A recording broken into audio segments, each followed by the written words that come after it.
Friends, today I want to talk to you about something truly interesting, something many people might have overlooked.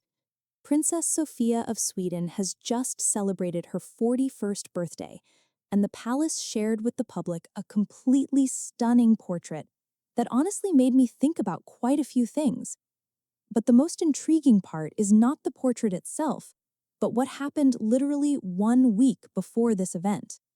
Sophia unexpectedly appeared at a small official engagement, even though everyone already knew that she would skip the main event of the year for the Swedish royal family, the Nobel Prize ceremony.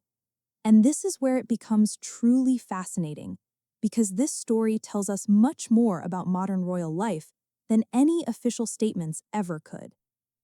Let us start with the new portrait that really captured everyone's attention. When I first saw the photo, I was struck by how different it is from the traditional royal images we are all used to.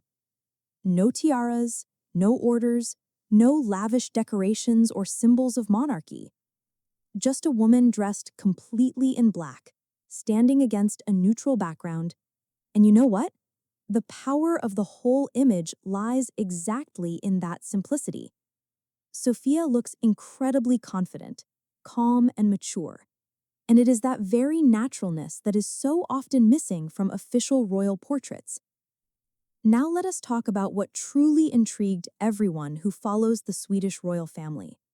On the 3rd of December, completely unexpectedly, Sophia appeared at an official event at Rosendal Palace.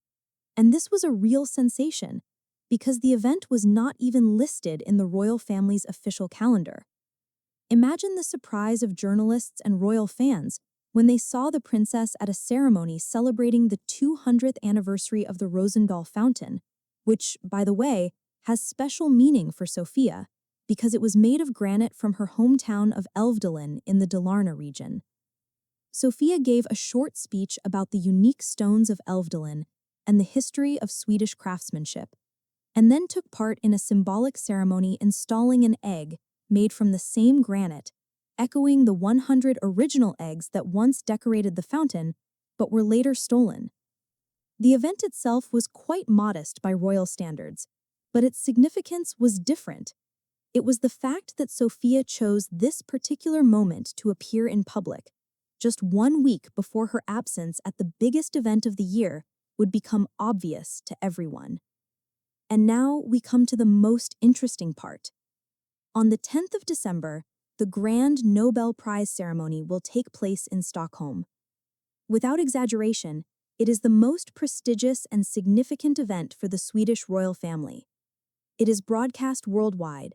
It is a showcase for the monarchy. It is the moment when the royal family presents itself to the global audience in all its splendor. And Sophia will not be there. For the first time since her wedding to Prince Carl Philip, she will miss this ceremony, and that decision has sparked many questions and discussions. The official explanation from the head of the palace press office, Margareta Thorgren, sounded quite straightforward. The princess has a small child, and therefore she will not take part in a large number of official engagements this year. Logical, is it not? Inez was born on the 7th of February this year, and by December, she is still not even 1 year old. Any mother would understand the desire to spend more time with an infant, especially when the family already has 3 older children who also need attention. But here is the interesting part. Sophia attended the Nobel ceremony last year when she was very late in her pregnancy with Inez. She also did not skip other major events this year, such as King Carl Gustaf's birthday and Sweden's National Day, and she attended both occasions with baby Inez. That is why her sudden appearance at Rosendal 1 week before the Nobel ceremony seems so unexpected. Swedish royal experts, including the well-known journalist Johan Lindwall, openly expressed their surprise. Lindwall noted that this is truly astonishing, considering that Sophia attended the ceremony even while pregnant, and now, almost 1 year after the birth of her daughter, she has decided to miss the event. Many royal fans expected the Nobel ceremony to be her big return to a full schedule of official duties, and her absence will definitely surprise many. But let us look at the situation more broadly and try to understand what is really happening. Since September this year, Sofia has indeed had a very reduced schedule, about one event per month. This is a significant reduction compared to what we were used to before the birth of Inez. However, it is important to understand the context of her position within the royal family. Sofia is not a frontline royal, and her official duties have always been more flexible than those of Crown Princess Victoria or even her husband Carl Philip. And I think what we are seeing here is an example of a modern approach to balancing family life and royal obligations. Sofia and Carl Philip have always given the impression of a very close, warm couple who put family first. They often appear together at events, and there is always a genuine connection between them, not something staged for the cameras, but something sincere. Carl Philip is known as a caring father and a supportive husband, and their relationship is built on mutual respect and understanding.